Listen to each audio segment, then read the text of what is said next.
Kitchen. આજે આપણે બનાવીશું ટ્રેડિશનલ ગુંદા કેરીનું ખાટું અથાણું। તો ચાલો બનાવીએ।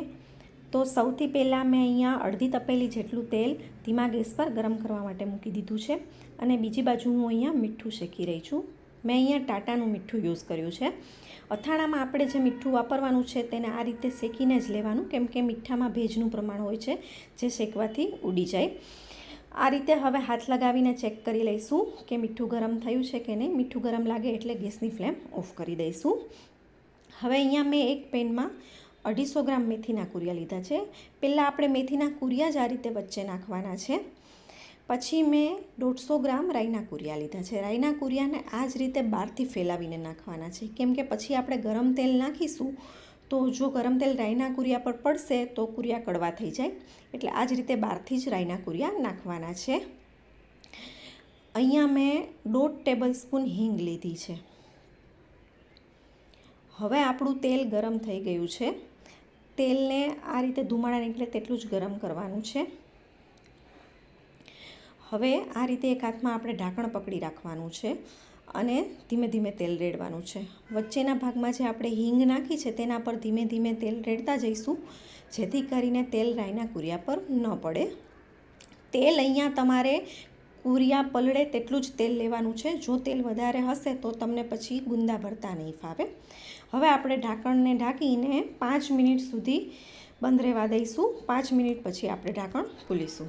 5 થી 7 મિનિટ જેવું થઈ ગયું છે અને કુરિયા હજુ થોડા ગરમ છે, પણ જ્યારે થોડા ગરમ હોય ત્યારે જ આપણે તેમાં 1.5 ટેબલસ્પૂન જેટલી હળદર એડ કરી દઈશું। જેટલી આપણે હિંગ નાખી હતી તેટલી જ અહીંયા હળદર નાખવાની છે। હળદર વધારે ન પડી જાય તેનું પણ ધ્યાન રાખવાનું છે। જો હળદર વધારે થઈ જશે તો પણ કુરિયા ચીકણા થઈ જશે, એટલે આ બધી નાની નાની બાબતોનું અથાણા બનાવતી વખતે બહુ જ ધ્યાન રાખવું જરૂરી છે। હવે હળદર એકદમ બરાબર મિક્સ કરી દઈએ। ગરમ કુરિયામાં હળદર નાખવાથી હળદરની સ્મેલ એકદમ સરસ રીતે કુરિયામાં બેસી જાય છે। હવે અહીંયા હજુ થોડું ગરમ છે ત્યારે મેં 1 મુઠ્ઠી જેટલા આખા મરીના દાણા એડ કરી દીધા છે। આ ઓપ્શનલ છે, મરીના દાણા તમારે ન નાખવા હોય તો પણ સ્કીપ કરી શકો છો।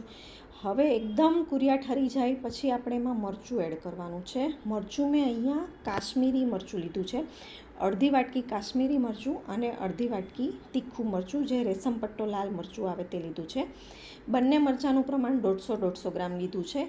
તમે મરચાંનું પ્રમાણ તમારી રીતે ઓછું વધારે કરી શકો છો। હવે મરચું એકદમ સરસ રીતે મિક્સ કરી લઈએ। એકદમ સરસ રીતે મિક્સ થઈ ગયું છે। હવે આપણે તેમાં મીઠું એડ કરી દઈએ। મીઠું અહીંયા એકસાથે નથી નાખવાનું, થોડું થોડું કરીને નાખતા જઈશું। મેં ટોટલ 300 ગ્રામ મીઠું લીધું છે, તો અહીંયા હું એક વારમાં પહેલાં 200 ગ્રામ જેટલું મીઠું નાખી દીધું છે મેં। હવે મીઠું આપણે એકદમ સરસ રીતે મિક્સ કરી દઈએ।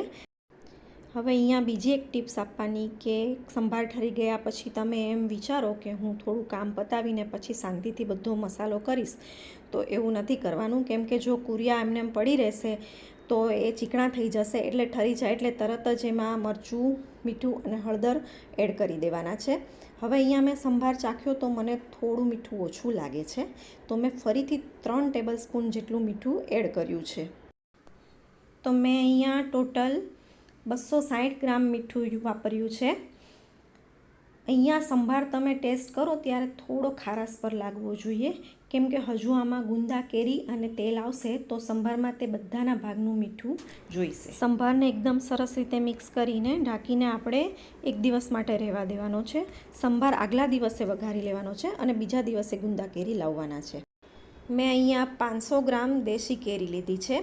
ખાટું અથાણું હંમેશા દેશી કેરીનું જ બનાવવું, અને પછી માર્કેટમાંથી જ મેં તેના કટકા કરાવી લીધા હતા અને ઘરે આવીને મેં તેને ઠંડા પાણીમાં નાખી દીધી હતી અને આ રીતે વચ્ચે જે જાળીનો ભાગ હોય તે કાઢી લીધો હતો। કટકા તમારે લાવીને પહેલાં જ પાણીમાં નાખી દેવાના, નહીં તો તે કાળા થઈ જાય। હવે મેં 4 થી 5 વખત આ રીતે ચોખ્ખા પાણીથી કેરીને ધોઈ અને એક ચાળણીમાં નીતારી દીધી છે। હવે કેરી એકદમ સરસ રીતે નીતરી જાય એટલે તેને આપણે ચોખ્ખા કટકામાં 2 કલાક માટે સુકાવા દેવાની છે। પંખો પણ નહીં અને એસી પણ નહીં, રૂમ ટેમ્પરેચર પર આપણે આ કેરીના કટકાને સૂકવવાના છે। હવે ગુંદા પણ મેં અહીંયા 500 ગ્રામ લીધા છે। ગુંદાને પણ આ જ રીતે ચોખ્ખા પાણીથી 3 થી 4 વખત ઘસીને ધોઈ નાખીશું, જેથી તેની અંદરનો બધો જ મેલ નીકળી જાય। પછી ચાળણીમાં નિતારી લઈશું અને આ રીતે જે ગુંદાનો ઉપરનો ડીટીયાનો ભાગ હોય તે કાઢી લેવાનો છે.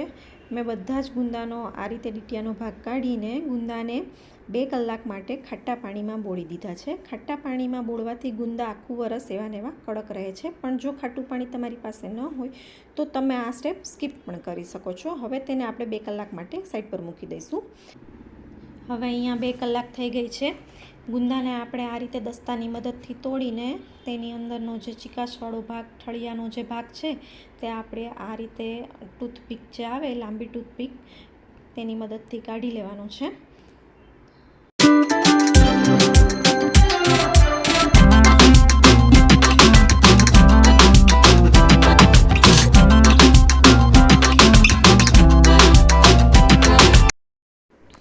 અહીંયા બધા જ ગુંદામાંથી મેં ઠળિયા કાઢી નાખ્યા છે. તેને આપણે એક સાઈડ પર મૂકી દઈએ. હવે આપણે જે 2 કલાક પહેલાં કેરી સૂકવેલી હતી તે પણ સુકાઈ ગઈ છે. છતાં પણ તમને જો થોડી ભીની લાગતી હોય તો આ રીતે કટકાની મદદથી એકદમ ભાર દઈને લૂછી લેવાની છે, જેથી તે કોરી થઈ જાય. હવે કેરીના કટકાને પણ આપણે ગુંદાની સાથે મૂકી દઈએ સાઈડ પર. હવે આપણે કાલે જે મેથીના કુરિયા અને રાઈના કુરિયાનો સંભાર વઘાર્યો હતો તે લઈને એકદમ સરસ રીતે મિક્સ કરી લઈએ. આપણે અહીંયા પહેલાં હવે ગુંદા ભરી લઈશું. ગુંદાને તમારે એકદમ સરસ રીતે ભાર દઈને અંદર દાબીને ભરવાના છે. જો તમે આ રીતે ગુંદામાં મસાલો નહીં ભરો તો પછી તમે જ્યારે તેલ રેડશો ત્યારે ગુંદાની અંદર વધારે પડતું તેલ ભરાઈ જશે. એટલે એકદમ મસાલો દાબીને ભરવાનો છે.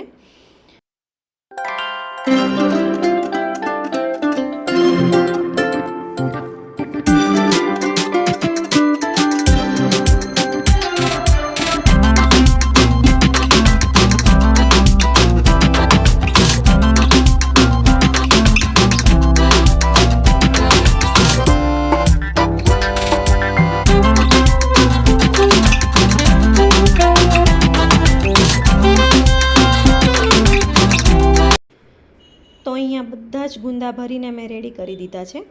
હવે એક તપેલામાં, મોટું તપેલું લેવાનું છે. તેમાં આ રીતે પહેલાં આપણે નીચે થોડો મસાલો નાખીશું અને મસાલાને તપેલાના તળિયા પર બધી બાજુ એકદમ સરસ રીતે સ્પ્રેડ કરી દઈશું. આ રીતે મસાલો સ્પ્રેડ કરી દેવાનો છે આખા તપેલામાં.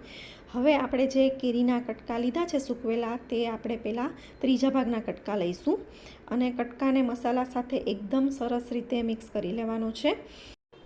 કેરીના કટકાને એકદમ સરસ રીતે મસાલામાં ચોળી અને આ રીતે આપણે પહેલાં તપેલાના તળિયામાં જે મસાલો નાખ્યો છે તેની ઉપર કેરીના કટકા નાખી દઈશું અને કેરીના કટકાને આ રીતે થોડા પ્રેસ કરી વ્યવસ્થિત ગોઠવી અને ઉપર પાછો થોડો જે આપણે મસાલો વધાર્યો છે તે મસાલો છાંટતા જઈશું.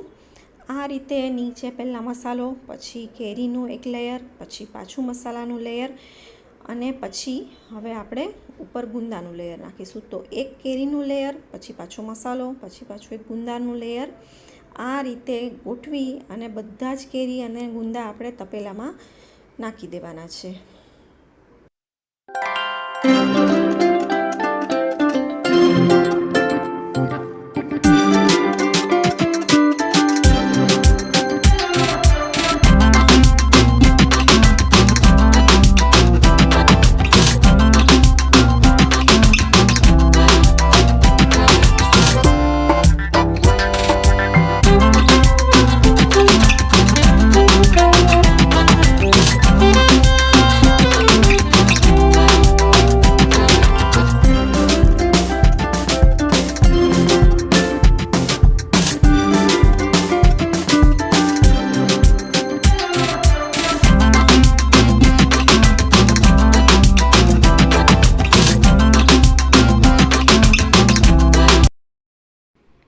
બધા જ ગુંદા કેરીને આ રીતે તપેલામાં ગોઠવીને ઢાંકણ ઢાંકીને 2 દિવસ સુધી રહેવા દેવાનું છે. 2 દિવસ સુધી તેમાં ચમચો પણ નથી ફેરવવાનો.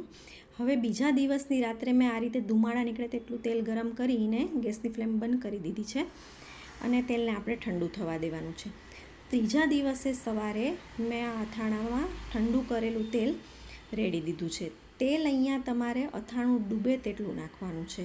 જો તેલ ઓછું હશે તો અથાણું સારું નહીં રહે, તેટલા માટે અથાણું ડૂબે તેટલું તેલ નાખવાનું છે. હવે આપણે અથાણું એકદમ સરસ રીતે મિક્સ કરી લઈએ.